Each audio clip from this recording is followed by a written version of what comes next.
Yun, update pala muna tayo mga kalapatids dito sa mga pang summer race natin. Papakawalan muna natin sila. At anong oras na? Oh, may nauna na dyan. Pasintabi po sa mga droppings nila. Ang dami pa, hindi pa tayo nakakapagkayod.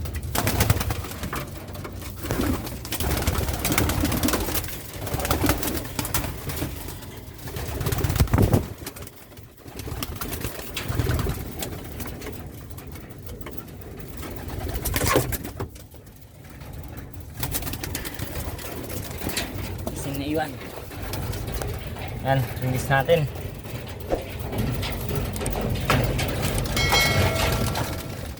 Yun. At habang nga pala nalipad yung mga yan, lalagyan natin agad ng patuka. Yan. Habang nalipad pa, pasintabi po muna sa mga droppings.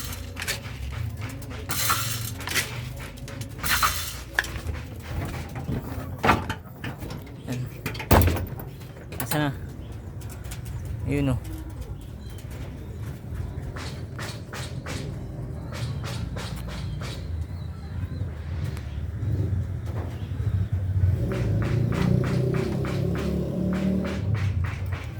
Mga warriors natin, mga pang summer race.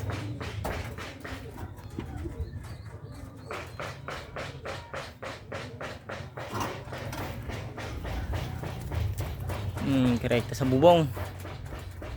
Ano pa yung iba?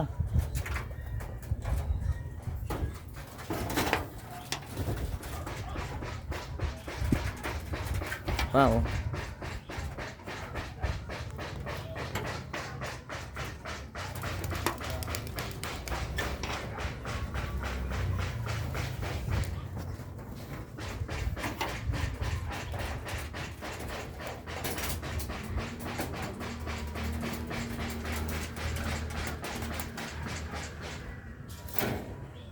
Okay, one down.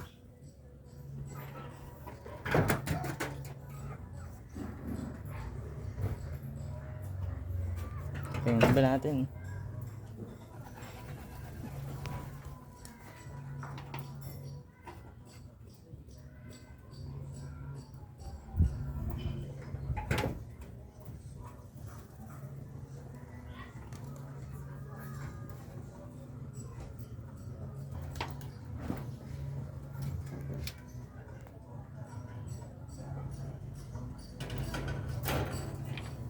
Yun, one down na. Two down.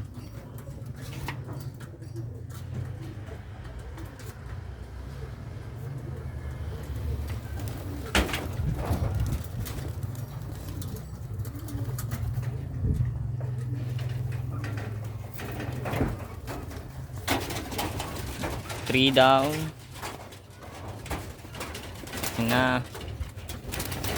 Na wala tayong tinatawag dyan gamit ng pang sipol.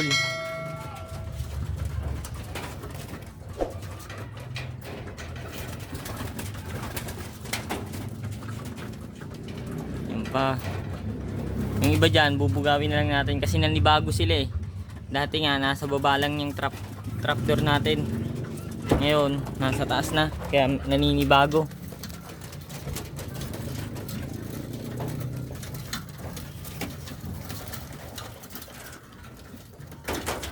Wala na tayong mga ginagamit dyan pang sipol. Mga fast trappings na sila galing sa ronda diretso sa trapdoor. Wala nang tambay-tambay. Yan. Bilangin natin yung kompleto na. Sa 2, 3, 4. Sa 2, 3, 4, 5, 6, 7, 8, 9, 10, 11, 12. Yun, sa kompleto na mga kalapatids. Yung 12 natin na pang summer race. Yan. Hindi na sila nadapo kung saan. May mga nadapo sa poste, mga ilan na lang. Pero nababa din agad. Hindi gaya ng mga nandun sa baba na talagang tinatambayan tayo sa poste. Pero itong mga to, hindi na sila natambay. Pagkagaling nila sa lipad, diretso agad sila sa trapdoor. Diyan tayo babawi ng mga pampuling natin. At medyo mga fast trappings tong mga to. Samantalang yung mga nasa baba, mahirap papasukin yun. Ito, mabilis lang natin napapapasok. Wala na tayong ginagamit na pangtawag. Talagang narekta sila rekta silang pasok sa loob. At saka sana mga kalapatids, pa-support naman ng FB page natin. Ito, oh. Yan. Tsaka yung YouTube channel natin, ito rin. Yun, salamat mga kalapatids.